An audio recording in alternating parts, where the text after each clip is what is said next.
fellow countrymen. At this second appearing to take the oath of the presidential office on March 4th, 1865, there is less occasion for an extended address than there was at the first. Then a statement, somewhat in detail, of a course to be pursued seemed fitting and proper.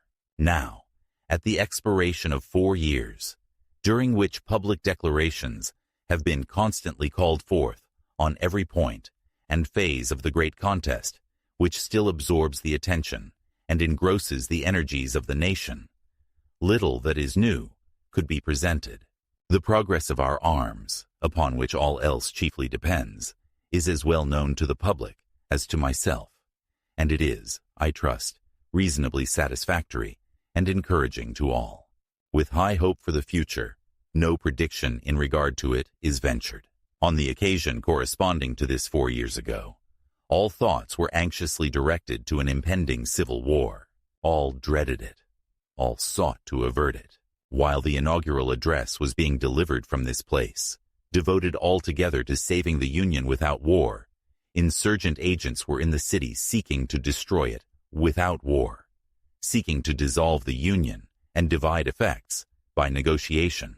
Both parties deprecated war, but one of them would make war rather than let the nation survive, and the other would accept war rather than let it perish. And the war came. 1/8 of the whole population were colored slaves, not distributed generally over the Union, but localized in the southern part of it. These slaves constituted a peculiar and powerful interest. All knew that this interest was, somehow, the cause of the war. To strengthen, perpetuate, and extend this interest was the object for which the insurgents would rend the Union, even by war, while the government claimed no right to do more than to restrict the territorial enlargement of it. Neither party expected for the war the magnitude or the duration which it has already attained. Neither anticipated that the cause of the conflict might cease with, or even before, the conflict itself should cease. Each looked for an easier triumph, and a result less fundamental and astounding. Both read the same Bible and pray to the same God, and each invokes his aid against the other. It may seem strange that any men should dare to ask a just God's assistance in wringing their bread from the sweat of other men's faces. But let us judge not, that we be not judged. The prayers of both could not be answered. That of neither has been answered fully. The Almighty has his own purposes. Woe unto the world because of offenses, for it must needs be that offenses come, but woe to that man by whom the offense cometh. If we shall suppose that American slavery is one of those offenses which, in the providence of God, must needs come, but which, having continued through his appointed time, he now wills to remove, and that he gives to both North and South this terrible war, as the woe due to those by whom the offense came, shall we discern therein any departure from those divine attributes which the believers in a living God always ascribe to him?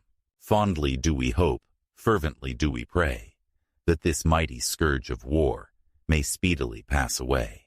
Yet, if God wills that it continue until all the wealth piled by the bondsman's 250 years of unrequited toil shall be sunk, and until every drop of blood drawn by the lash shall be paid by another, drawn with the sword, as was said 3,000 years ago, so still it must be said, the judgments of the Lord are true and righteous altogether, with malice toward none, with charity for all, with firmness in the right, as God gives us to see the right.